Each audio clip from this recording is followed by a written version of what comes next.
Welcome back, sir. All systems for gaming will be prepared in a few minutes. Hi everyone, I know खूप दिवसानंतर आपण भेटतोय, but trust me, तुमचा हा waiting period मी नक्कीच worth ठरवेन. आता सेट एक्झामची तर डेट डिक्लेअर झाली, मग तुम्ही तयारीला लागला असाल. वेगवेगळे व्हिडिओज, पुस्तक आणि PYQs तुम्ही गोळा केले असतील. मग तुम्ही चांगल्या कॉन्टेंटच्या पण शोधात असाल. आता हे सगळं करत असताना आपल्याला एक महत्त्वाचा प्रश्न पडला पाहिजे, आणि तो म्हणजे सेट एक्झाम खरंच महत्त्वाची आहे का? Is set really important? कारण जर सेट महत्त्वाची असेल तर त्यासाठी तेवढं डेडिकेशन आपण देऊ शकतो. मग आपण सगळे सिनारिओज पाहूयात. आता असं म्हणतात की फिजिक्समध्ये जर तुम्ही तो प्रॉब्लेम कागदावर उतरवला तर तुमचा तो प्रॉब्लेम अर्धा सॉल्व्ह झाला. त्याचप्रमाणे आपण इथं पण तीच स्ट्रॅटेजी वापरू. म्हणजे काय, सेटचे सगळे निगेटिव्ह आणि पॉझिटिव्ह पॉईंट्स आपण पेपरवर, आता पेपरवर इथं नाही मांडता येणार आपल्याला कारण आपण ॲडव्हान्स आहोत, म्हणून आपण इथे PPTवर मांडू आणि पाहूयात त्याचे प्रोज अँड कॉन्स काय आहेत, आणि त्यानुसार आपण डिसाईड करूया, कन्क्लुजन काढूया की सेट एक्झामला तेवढं डेडिकेट आपण खरंच करायचं का स्वतःला. या व्हिडिओमध्ये जसं की आपण लास्टला स्वीट खातो, तसं चांगल्या गोष्टी सेट एक्झाम थ्रू होणाऱ्या ह्या आपण नंतर पाहू शेवटी. आणि लोकांना वाईट बघायची पहिल्यांदा सवय असते, त्यामुळे सेटच्या वाईट गोष्टी आपण पहिल्यांदा पाहणार आहोत आणि मग आपल्या कन्क्लुजनकडे आपण जाणार आहोत. इथं is set exam really important हा मोठा प्रश्न आहे, आणि त्या मोठ्या प्रश्नासाठी आपण सोपा मार्ग ह्या व्हिडिओ थ्रू आपण पाहणार आहोत. या स्लाइडमध्ये आपण निगेटिव्ह साईड्स पाहणार आहोत. तर निगेटिव्ह साईडमध्ये सगळ्यात आणि मोठा फॅक्टर येतो तो म्हणजे टाइमचा. आणि सेट एक्झामसाठी टाइम डेडिकेट करावा लागतो, आणि जर एवढा जर टाइम आपण दुसरीकडे डेडिकेट केला तर माइट बी आपल्याला छान ग्रोथ बघायला मिळते. प्रत्येक जण जॉबमध्ये किंवा दुसऱ्या कोणत्या कामामध्ये व्यस्त असतो, आणि तो वेळ सोडून आपल्याला काही वेळ काढावा लागतो सेट एक्झामची तयारी करण्यासाठी. तर दुसरा मोठा फॅक्टर आहे तो म्हणजे लो आउटपुट ऑन CHB. म्हणजेच काय, तर CHB वर काम करणाऱ्या प्राध्यापकाला हा तितकासा पुरेसा असा फायनान्शियल सपोर्ट मिळत नाही. कारण काय होतं की कित्येक जणांना माहित नाही, पण CHB ची पेमेंट ही 8 ते 9 महिन्यापुरतीच लिमिटेड आहे. आणि CHB वर काम करताना त्या माणसाला as a part time clerk आणि पार्ट टाइम टीचर असं काम करावं लागतं, आणि हे मॅनेज करणं खूप अवघड आहे. कारण CHB वर काम करणाऱ्यांना परमनंट वाले प्राध्यापक हा तितका असा सपोर्ट करत नाहीत. मी भरपूर ठिकाणी पाहिले की तिथं रिस्पेक्टमध्ये सुद्धा खूप तफावत बघायला मिळते. सो ह्या ज्या गोष्टी आहेत त्या आपल्याला खरंच मॅटर करतात. केवळ पैशाचा फॅक्टर नाही, तर मिळणारी रिस्पेक्ट आणि काम करण्यातला आनंद, ह्या सगळ्या गोष्टीचं एक कन्क्लूड म्हणून मी इथं सांगितले की लो आउटपुट ऑन CHB.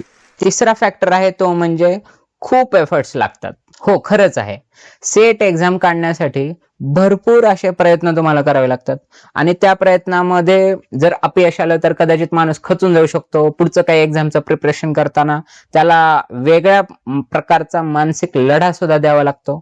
तर ह्या सगळ्या गोष्टी येतात, आणि म्हणूनच मी इथं शो केले की तुम्हाला फार एफर्ट्सची गरज असते सेट एक्झाम क्वालिफाय करण्यासाठी. तर या झाल्या ओव्हरऑल निगेटिव्ह साईड्स. या व्यतिरिक्तही काही निगेटिव्ह साईड्स असू शकतात की दरवर्षी सेट क्वालिफाय होणाऱ्या कॅन्डिडेटची संख्या वाढत जाते, पण तेवढे जॉब्स आपल्याकडे नाही आहेत जेणेकरून ह्या सगळ्यांना जॉब सेटलमेंट मिळेल. तेही एक निगेटिव्ह फॅक्टर आहे.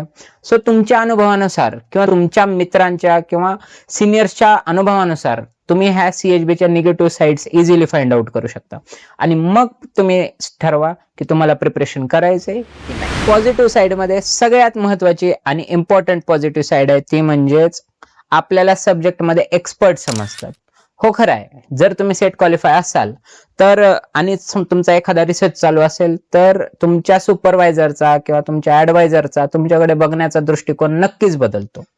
किंवा तुम्ही जर एखाद्या कॉलेजमध्ये कुठेतरी जॉब करताय आणि जर तुम्ही सेट एक्झाम क्वालिफाय केले तर तुम्हाला नक्कीच त्या सब्जेक्टमध्ये तुम्ही एक्सपर्ट आहात असं गृहीत धरलं जातं.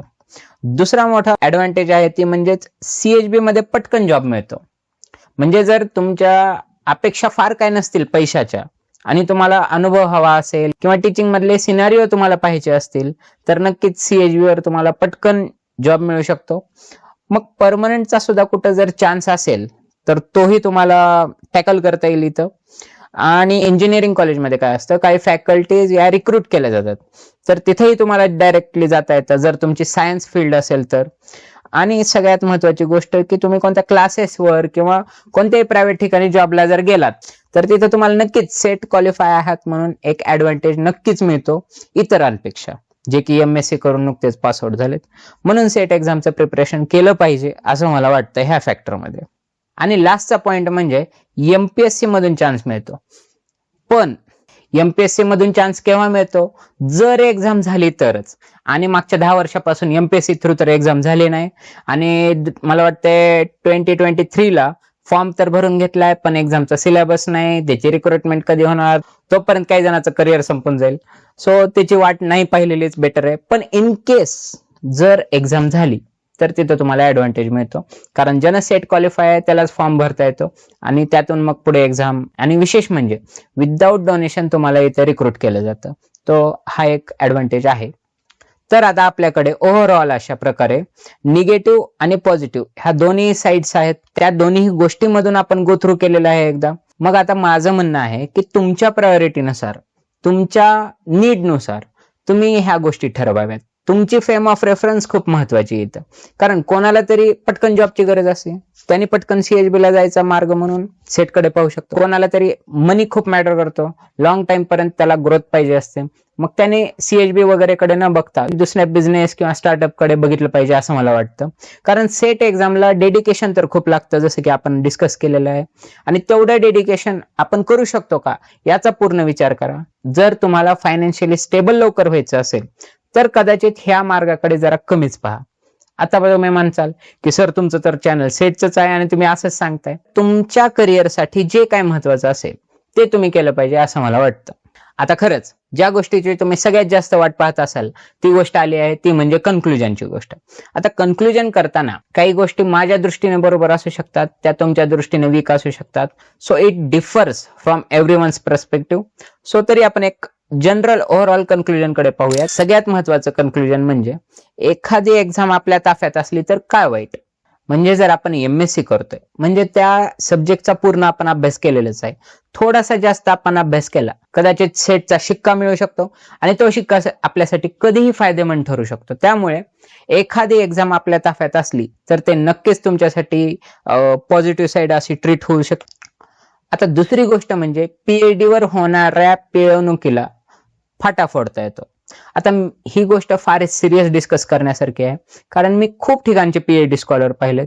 ते खूप स्ट्रगल करतात, त्यांच्या प्रोफेसरच्या थोडं जरी मनाविरुद्ध गेलं तरी त्यांना त्यांचा रोष हा झेलावा लागू शकतो. सो हे सगळं जर आपल्याला टाळायचं असेल आणि जर आपल्याकडे सेट एक्झामचा मार्ग असेल तर नक्कीच त्या मार्गाने गेलं पाहिजे. कारण PhD वर होणारी पिळवणूक ही खूप मोठी आहे. म्हणजे ती सेंट्रल युनिव्हर्सिटी असो, ती IIT असो, युनिव्हर्सिटी कॅम्पस असो किंवा ॲफिलेटेड कॉलेज असो, इथं सगळीकडे PhD ची स्थिती सारखीच आहे.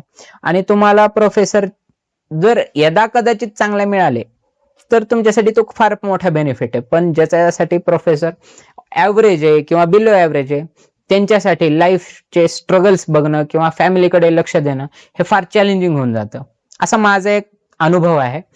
आणि पुढची गोष्ट आहे ती म्हणजे कदाचित लास्ट सेट असेल जी की पेन अँड पेपरनं होईल, म्हणून आपल्याला खूप जोर लावला पाहिजे ह्या एक्झामसाठी. तर पहा, प्रत्येक वेळी आपण पाहतो की UGCचे रूल्स रेग्युलेशन्स बदलतात.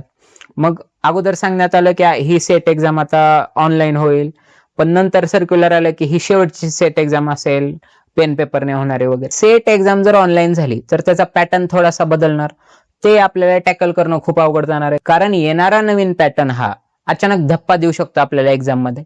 आणि जर ते टाळायचं असेल तर ही एक्झाम गोल्डन चान्स आहे तुमच्यासाठी असं मला वाटतं. आणि लास्ट आहे ते म्हणजे सेटचं प्रिपरेशन कराच, पण रियालिटीला धरून. रियालिटीला धरून म्हटल्यानंतर इथं मी इन्सेप्शन मूवी मधला तो एक रियालिटीवाला पॉइंट टाकला आहे, जिथं की ह्या पिनच्या पडण्यावर किंवा गोल फिरण्यावर त्या हिरोला कळतं की इथं खरंच आपण रियालिटीमध्ये जगतोय की आपण स्वप्नात आहोत. तर मला असं वाटतं की भरपूर ठिकाणी, आता इथं मला थोडंसं शेवटच्या पॉइंटच्या अनुसरून बोलावं असं वाटतं की भरपूर विद्यार्थ्यांना माहित नसतं की आपण रियालिटीमध्ये जगतोय की नाही. कारण काय होतं, खूप जण सेटची तयारी करतात, 1 वर्ष गेलं, 2 वर्ष गेलं, 4 वर्ष सेटची तयारी करता, तर तेही योग्य नाही तुमच्यासाठी. तुम्ही तेवढे 4 वर्ष दुसरीकडे काय काय काम करत करत करा, तयारी करा तुम्ही सेटची. ठीक आहे ना, तुमचं प्रेम आहे ना सेट एक्झामवर, तर तुम्ही तयारी करा, पण सोबत तुमचं काहीतरी सायमल्टेनियसली प्लॅन बी असू द्या. कारण प्लॅन बी हा कधीही आपल्याला अडॉप्ट करता येतो आणि ते आपल्यासाठी खूप महत्वाचं ठरतं. कारण इथं जर आपल्याला फेल्युअरला फेस करावं लागलं, तर ते फेस करताना आपल्याकडे दुसरे पण मार्ग असले पाहिजे, जेणेकरून आपण लाईफमध्ये शायनिंग करू शकू. कारण बघा, सगळ्यात महत्वाचं म्हणजे सेट एक्झाम वरून तुमचं काही लाईफ अतिशय भारी किंवा तुम्हाला एखादी डायरेक्टली पोस्ट दिली जाईल असा काही भाग नाहीये. सेट एक्झाम ही केवळ एक एक्झाम आहे, जेणेकरून तुम्हाला थोडीशी फायनान्शियल स्टेबिलिटी मिळते, नथिंग एल्स.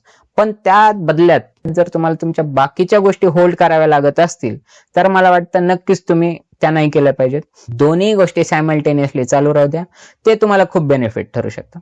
आणि प्रत्येकाला असं वाटतं की शेजारचा तयारी करतोय तर मी पण करेल, ही केस तशी नाही. तुम्ही तुमच्या नीडनुसार, तुम्ही तुमच्या आवडीनुसार ह्या एक्झामची तयारी करायची का नाही हे ठरवा. खूप सारे रिसर्चर मी असे पाहिलेत की मला पीएचडी पाहिजे म्हणून रिसर्च करतात, त्यांना कोणती फेलोशिप नसते, फायनान्शियली स्टेबल नसतात, त्यांचे प्रोफेसर पण दुसरीकडे कुठे जॉब करू देत नाहीत, मग त्या केसमध्ये ते तिथं अडकून पडतात. तर आपल्याला कुठेही अडकायचं नाही, आपल्याला आपलं करिअर महत्वाचं आहे. तुमच्या सुपरवायझरला, तुमच्या पीएचडी मार्गदर्शकाला जरी 4 स्टुडंट असतील, तरी तुमच्या घरच्यांना तुम्ही एकटेच आहात. त्यामुळे तुमच्या लाईफवर नेहमीच तुमचं कंट्रोल असलं पाहिजे. कोणी दुसरा येऊन सांगितलं नाही पाहिजे की तुम्ही हे कर किंवा ते नको करू. आणि वयाच्या 25व्या वर्षानंतर तुम्हाला काही गोष्टींची जिम्मेदारी घेणं फार गरजेचं असतं. तर ती जिम्मेदारी योग्य वेळी ओळखा आणि सेटचं एक प्रिपरेशन करायचं का नाही ह्याच्याबद्दल स्वतः एका कागदावर लिहून काढा. पीएचडीवर होणाऱ्या चिवताईगिरीला आपल्याला डायरेक्ट टाळायचं आहे. तर आय होप तुम्हाला तुमची थोडीशी क्लॅरिटी आलेली असेल. सेट एक्झामची तयारी करू की नाही करू या प्रश्नाचं उत्तर तुम्हाला मिळालेलं असेल अशी मी अपेक्षा करतो. आणि सोबतच माझा पण व्हिडिओ बनवायचा प्लॅन आहे, मी पण तुम्हाला साथ देणार आहे. आणि लँग्वेज बॅरियर नक्कीच नसणार आहे आपल्या व्हिडिओमध्ये, कारण या मॅडमला मी इंस्टाग्रामवर पाहिलं आणि यांचं 2 लँग्वेजमध्ये होणारं स्मूथ ट्रान्झिशन मी पाहिलं.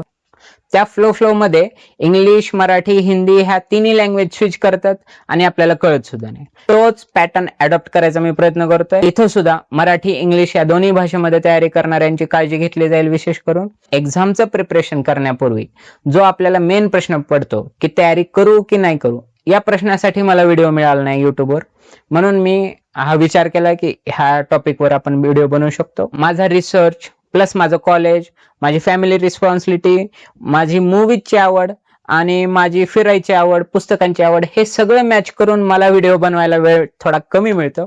त्यामुळे थोडासा डिले होतो व्हिडिओला, पण मी नक्कीच प्रयत्न करेन की एक्झाम मध्ये तुमचं सिलेक्शन झालं पाहिजे. भेटूयात पुढच्या व्हिडिओमध्ये. थँक्यू.